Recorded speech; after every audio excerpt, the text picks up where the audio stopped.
मैं कई दिन से महसूस कर रहा था कोई नादीदा वजूद है जो हर वक्त मेरे आसपास रहता है, खासकर तन्हाई में। चलते हुए लगता कोई मेरे साथ चल रहा है। अक्सर मेरे पीछे कदमों की चाप सुनाई देती, मुड़कर देखता तो कोई न होता। घर से बाहर ये एहसास मजीद भी हो जाता। रात के किसी पहर अचानक मेरी आंख खुल जाती, कमरे से बाहर कदमों की चाप सुनाई देती, जैसे कोई चल फिर रहा है। दरवाजा खोलकर देखता तो कोई न होता। उसके अलावा एक और तब्दीली भी मैंने महसूस की। हर वक्त मेरे इर्द गिर्द गुलाब की महक मौजूद रहा करती। आपस में, घर में, रात चलते हुए मुसलसल गुलाब की मुस्हर खुशबू मेरे आसपास रहा करती। ये सब मेरे मुल्तान से वापस आने के बाद शुरू हुआ था। हवाइयों की हेड ऑफिस ने मुझे मुल्तान भेजा। वहाँ का एक भारी जमींदार हमारे बैंक की ब्रांच में अकाउंट खोलना चाहता था, लेकिन उसके कुछ तहफ़्ज़ात थे। मुझे इसे मुतमईन के लिए भेजा गया था। जिला खानीवाल के नवाब में उसकी सैकड़ों एकड़ अराजी थी। देहात के लोग गली सुबह जागने के आदी होते हैं, इसीलिए उनका हर काम बहुत सुबह शुरू हो जाता है। मज़कूरा ज़मींदार अली नवाज डाहा ने सुबह 6 बजे का टाइम दिया था, इसीलिए मैं रात ही को रवाना हो गया। बस ट्राटे भरती जा रही थी। आधी रात का वक्त था। तकरीबन सारे मुसाफिर सो रहे थे। कई तो बाकायदा फराटे निशर कर रहे थे। मेरी सीट ड्राइवर के बिल्कुल पीछे थी। दौरान सफ़र मुझे नींद नहीं आती, लेकिन न जाने उस दिन कैसे मुझ पर बंदगी छा गई। अचानक ड्राइवर ने ब्रेक लगाए। 100 मील फी घंटा से ज़्यादा तेज़ रफ्तार से चलने वाली बस तकरीबन अड़ते बची। मेरा सर जोर से ड्राइवर की सीट की पश्त से टकराया और आंखों के आगे तारे नाच गए। जो मुसाफिर सो रहे थे वो सीटों से नीचे आ रहे। टायरों के ज़मीन के साथ रगड़ खाने की ज़बरदार आवाज़ के साथ रबड़ के जलने की बू भी महसूस हुई। मुसाफिर ड्राइवर को बुरा भला कहने लगे। बस सड़क के बीचों बीच आड़ी तरछी रुकी हुई थी। रात का अंधेरा हर सो खिला हुआ था। बस का इंजन बंद होने की वजह से उसकी लाइट्स भी ऑफ हो चुकी थी। ड्राइवर दोनों हाथ स्टीयरिंग पर रखे यूं साकत बैठा था, जिसे इंसान नहीं पत्थर का मुजस्समा हो। क्या बात है उस्ताद, नींद आ गई थी। मेरे साथ बैठा मुसाफिर जो सीट से लड़क के नीचे जा गिरा था, उठते हुए बोला, या नशा कर रखा है, अभी बस जाती तो एक भी जिंदा न बचता। उसने ड्राइवर को डांटा। दीगर मुसाफिर भी ड्राइवर को कोस रहे थे, लेकिन वो सबसे बेनियाज सड़क को घूर रहा था। बस का माल पिछली सीट पर सो रहा था। जल्दी से लंबड़ाता हवा आगे आया, शायद इसे भी चोट लगी थी। उसने झुककर ड्राइवर के कंधे पर हाथ रखा तो वो यूं अच्छा जैसे बच्चों ने डंक मार दिया हो। फिर खाली खाली नजरों से इसे देखने लगा। क्या बात है उस्ताद, क्या हुआ? उसने ड्राइवर की हालत के पेश नजर आहिस्ता से पूछा। वो वहाँ सामने, ड्राइवर की आवाज़ फूट से कांप रही थी। वहाँ क्या?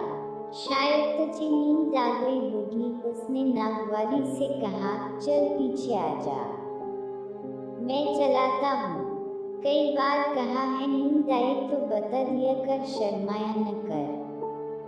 चल पीछे। अल्लाह का शुक्र है बचत हो गई, वरना तूने तो मरवाने में कोई किसी न छोड़ी थी। साईं रमज़ान।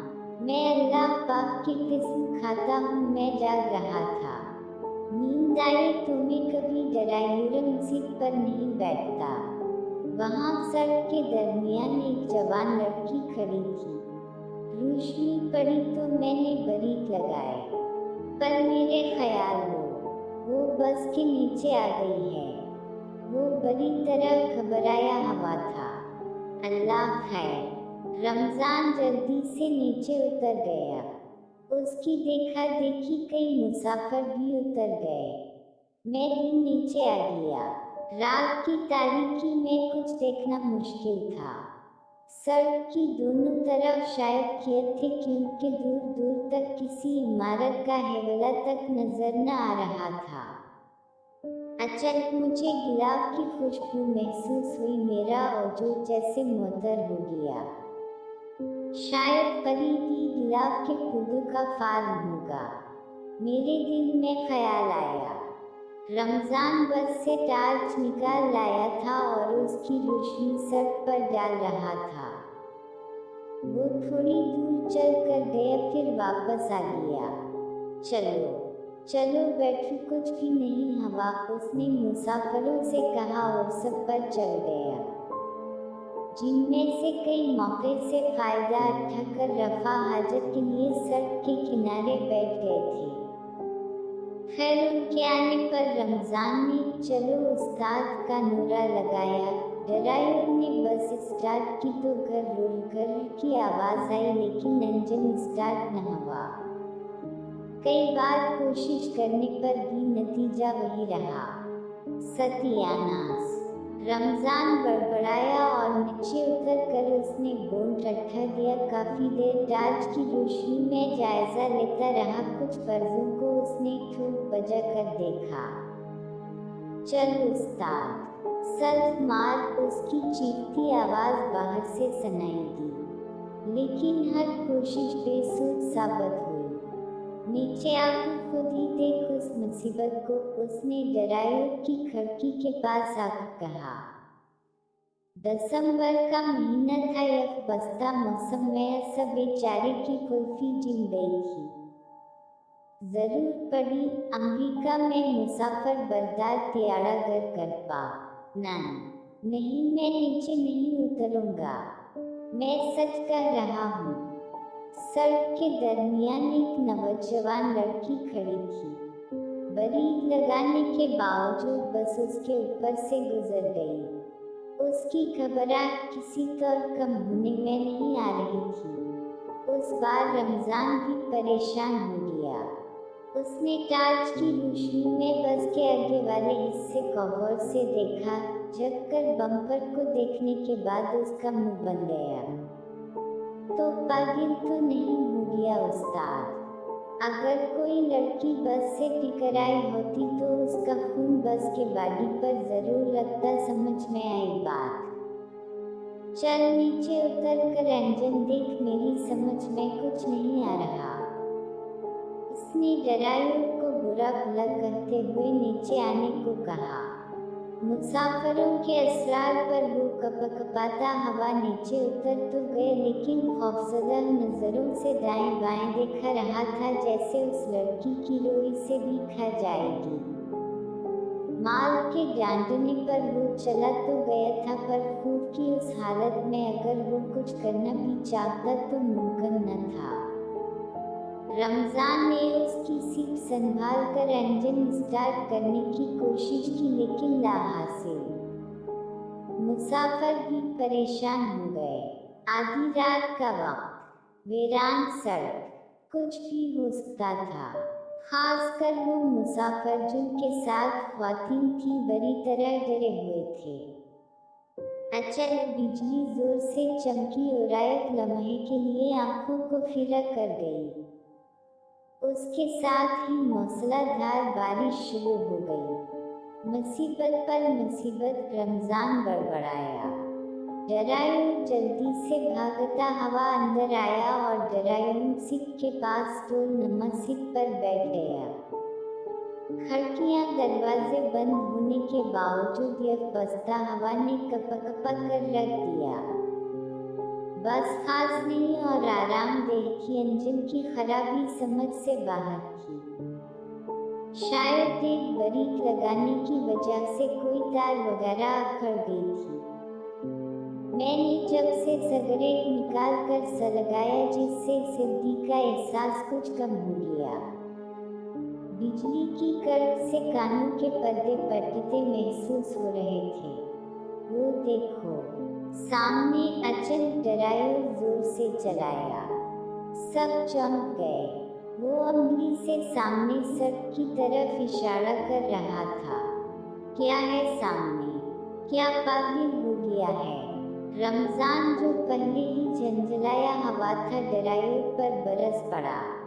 मैं सच कह रहा हूँ, बिजली चमकी तो मैंने खुद देखा सामने वही लड़की खड़ी थी। वो खौफजदा होकर सीट से हटकर पीछे आने लगा। ये निशा कौन है करता? एक मुसाफिर ने नागवार लहजे में पूछा। नहीं भाई, निशा तो दूर की बात, ये तो सिगरेट और चाय भी नहीं पीता। 5 वक्त मस्जिद में नमाज पढ़ता है। रमजान कहने का ड्राइवर को न जाने क्या दिखाई देता था कि वो बुरी तरह खौफजदा हो चुका था, जबकि असल खतरा ये था कि सामने या पीछे से आने वाली कोई और गाड़ी अंधेरे की वजह से हमारी बस से टकरा न जाए। मैंने इसका इजहार रमजान से किया तो वो टार्च जलाकर बस की पिछली सीट पर उस तरह रखाया कि उसका रुख बाहर की तरफ था। पीछे का मसला तो हिल हो गया, पर सामने से टकराने का